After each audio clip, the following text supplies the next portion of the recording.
This is the front yard where the dogs play. As you can see, there's only one out there right now.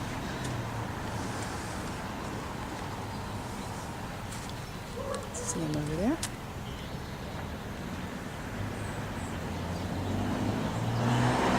There's the building.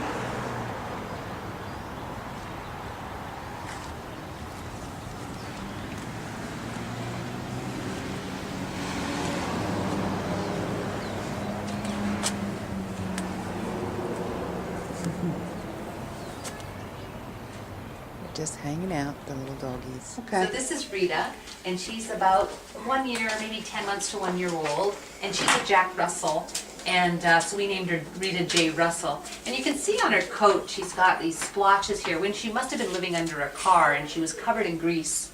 And we've given her 3 baths so far, but the grease hasn't come off yet. And Rita gave birth to puppies, and these are them. And they were found when they were about 3 days old. And they brought into one of the shelters in here in Los Angeles, and the shelter called us and said, you know, we really want to get them out of here before they get sick, because there's so many animals in the shelter. It's really hard to keep them healthy. And so we went and picked her up with her beautiful babies. Oh my gosh. That's Rocky and Rosie Russell, they're Rita's babies.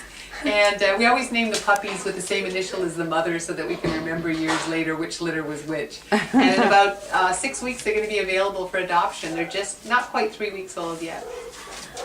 So you have, how many puppies are there? There's 6 of them, and she's not that big a dog, so this was a lot of puppies for her. And she, like you can see, she's very playful. She's very puppyish herself. So Yeah.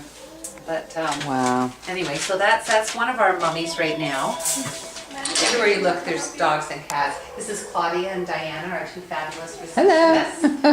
And what they're doing is they are booking the Spainmobile, which we're going to show you later. And both Claudia and Diana have extensive medical experience booking appointments, and they're both bilingual. So you couldn't be in better hands when you're trying to book an appointment. And this is Cupcake. And Cupcake was somebody's Christmas gift. And she was injured in the home. She fell off something and broke both her front legs. And at the shelter they weren't able to treat her, and they would have had to put her down. And so they called us, and we're very fortunate because our fabulous surgeon, Dr. Erin Wilson, is also an orthopedic surgeon. And so she has splinted little Cupcake's legs, and we're going to hope that they heal, but if not, we'll be able to do a surgery here at our hospital because we have the equipment. And she's 8 months old, and she's a tiny little Chi-Chi, but she's very spunky. So that's Cupcake, and Cupcake sharing Claudia's workspace for right now. So come on in and I'll show you the rest of the hospital. Okay. The doctor is in a room right now with a client, so we're not going to bother him. Oh, actually the doctor's in surgery, excuse me, so we'll just walk by here. Doctor's doing a spay. We do a lot of spay and neuters at our hospital. Wow, look at all that stuff. Yeah. Sorry. This is the doctor's room. There's more critters in it. These are, this is an elderly dog, and then Cece here is also middle-aged and has a orthopedic issue. Hi, Cece, how you doing? You good girl. You good girl. And this is our treatment room. This is where the animals are brought for day treatments. Oh, and these are a bunch of kitties that we had that all had ringworm when we got them. They're all better now. And how are you guys doing? How are you doing? Yes, I know.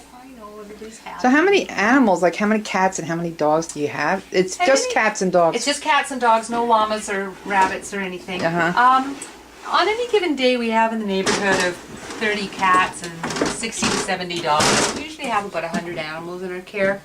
It depends on how many nursing puppies and kittens we have. And what happens, well, I mean. Oh no, this is a no-kill situation. I was going to just say, I was going to ask, but I was afraid to ask. Any animal that's rescued by the Amanda Foundation is Amanda alumni, and so they have a home for the rest of their lives. So when we adopt a dog or a cat, we tell everybody, the last thing I say to anybody leaving is, you know, this if you can't look after this pet at any time in its life, it comes back to us. Wow. So this is, no, once they're rescued by Amanda, they're rescued for the Yeah, rest how of many their do life. you? I mean, does that happen often, or? No, because we're very picky where we place.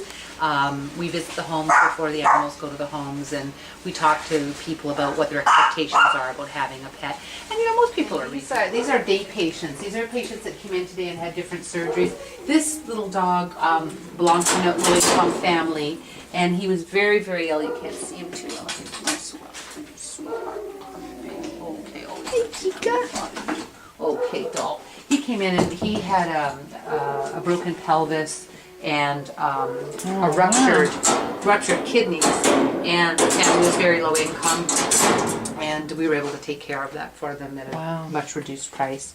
This little pom here, Bernie, belongs to another rescue because we work with like 20 other rescues, and Bernie came into the shelter with a broken leg, and the doctor put pins in the leg because the bone was broken so badly that it couldn't repair itself.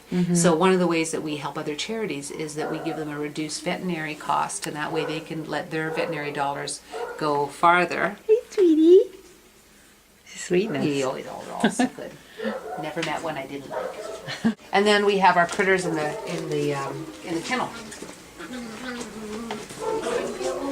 And it's gonna be a little loud because they all want to say hello. That's okay. They say hello. Would you like to take me home? This is an alumni board. These are some of our critters that have gone home. Dogs have gone home this year. That's my dog. That's your dog. Yeah, Tracy adopted Cornelia. Cool. We always say they're alumni for life.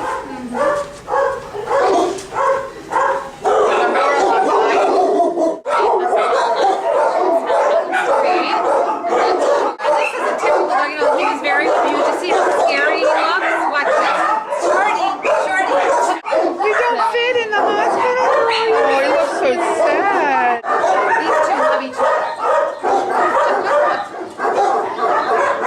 It's so cute. So all the dogs here, these are both Amanda rescues. These are Tracy's dogs. These are both Amanda rescues. They're Tracy's dogs. One nice thing is we have this nice little yard out front, and come down and get us, okay?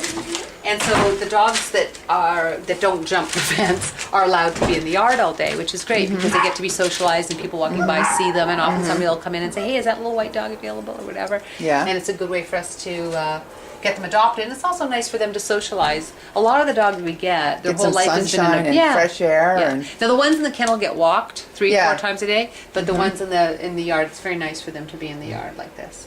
Yes, Whitey. I know. He's looking at me saying, Look at Terry, all give me a these treat. sounds. And every face is beautiful and every face tells a story.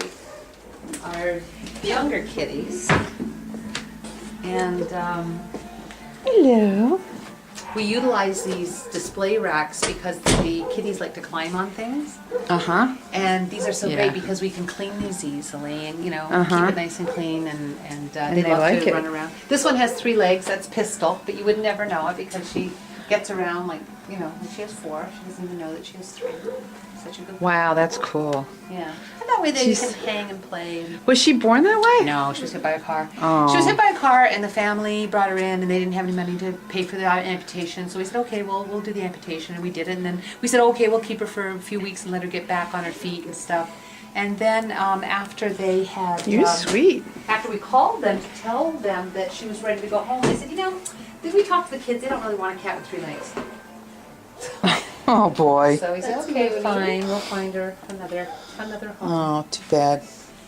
Sometimes like you said, they're even better because they're adaptable. Yeah, absolutely. So you can see it's quieter up here and they like it better. Yeah.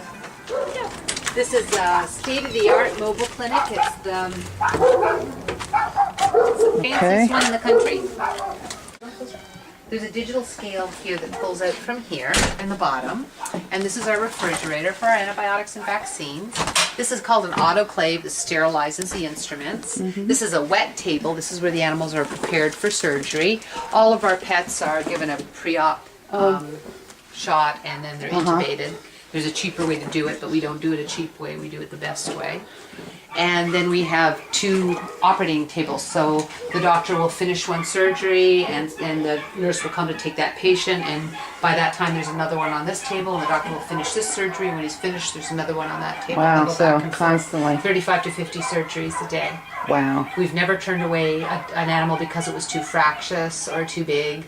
But if an animal is surgically not fit, we send them to our hospital. And we're the only group in the whole of California that's doing what we do. Mama and puppies are doing very. Oh, they are so adorable. Oh my gosh! It's okay, Mama. Look how little they are. They're so cute. This is Mama. It's okay, guys. It's okay. It's okay. It's okay. It's okay. It's okay. Come here.